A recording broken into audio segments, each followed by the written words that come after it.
All right, talking about crate sizes, crate styles, what do I buy, what's best, who knows, right? A lot of that kind of depends on your dog. I have three basic examples here, three styles that we most commonly use. There are other crates out there.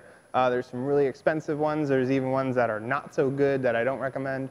Now, I'll get started. The most common thing that you will find or most people will buy for their dogs are these wire crates. Now, they come in various sizes from ones for little dogs up to, they make like a 54-inch Great Dane crate, which we have like 8 of those here for our really big dogs. They're nice and tall and they're big, right? So it's helpful for those dogs that are 100+ pounds that need extra space. But you always want to make sure you're sizing the crate appropriately for the dog, right? So I'd probably max this out for like a 50-pound dog would be the maximum size of a dog for a crate this big. This looks like it's probably it's a 36-inch crate. So that'd be about the size I'd put in there. Now the height also matters because sometimes you have some like 50-pound dogs that are really tall because they're really skinny. So height always is a factor as well. Wire crates, you can find them at pet stores. Obviously, you can get them online. You can also find them like on Facebook Marketplace, Craigslist, things like that. People are unloading these things all the time. So you don't have to go out and get a brand new one necessarily. The trays on the bottom, if your dog chews it, you can replace the tray, right? It's not total junk and you have to throw it away. The dog chews it, cracks it up, whatever, you can replace it. You just jump onto Chewy or dog.com, different sources like that, and you can find the size you need and order it. Now, another common style of crate is the airline crate. I actually like these a lot. They're good for most dogs as well. You know, it's 2 shells that go together with a metal door, and they have some slots on the side for ventilation. I like them because it encloses the dog, gives them a nice, like, quiet, peaceful area to be in. Sometimes the wire crate, I feel like dogs feel a little exposed and have a harder time calming down, so it really depends. But these are great. I actually, 2 of my dogs, this is what they sleep in at home when they're in the crates.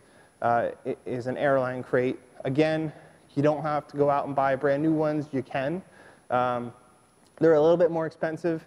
That's the cheapest option over there, obviously, a wire crate.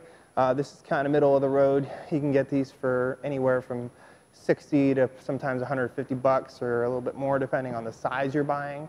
But also you can find these on Facebook Marketplace, Craigslist. Most of the ones that I've acquired over the years, that's where I got them from, used from someone else.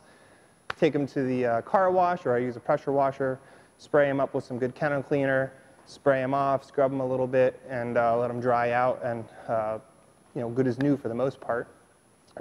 You can also buy new parts for these, like the doors. Sometimes the doors go bad, so you might have to buy a new door. You just look up the crate that you have, order a new door. It's pretty simple. Now, my most favorite crate, and I recommend these a lot for dogs with separation anxiety and things like that, or for people that transport their dogs in their vehicles often. These are from Roughland Kennels.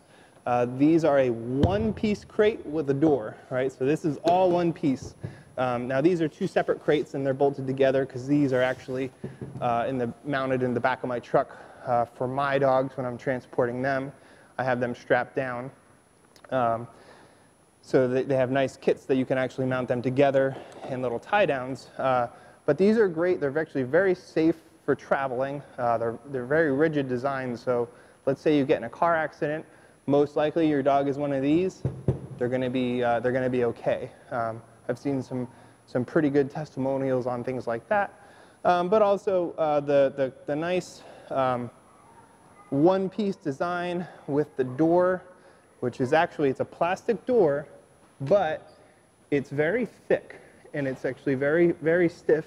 And these slats or holes, the grid design of this door, dogs really can't get their mouth on it. So they're not going to be chewing the doors. They're not going to be chewing the crates. Some dogs have successfully gotten their mouth on some of these ventilation holes on the side and have worked holes through the crate. Not a common thing that happens, but it's sure. You know, dogs are crafty.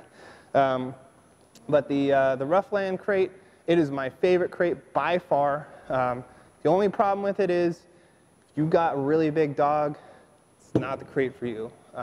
The XL currently, I'd say it maxes out for like a 70, maybe an 80-pound dog at the biggest. If you've got like a Great Dane or a Doberman, things like that, it's really hard to get them comfortable in these. There's not enough space. Now, can you transport certain size dogs in these for short distances? Sure. Like I take dogs for baths and things like that all the time, or short field trips, and they might be a little snug in there, but it's still safer than them just floating in the back seat. So it really depends on what's going on. So these are the three main crate styles. There's other stuff out there. You have impact crates, which are like really solid metal crates, gunner kennels, different things that are out there. But these are the three most common ones that I like to use and recommend to my clients.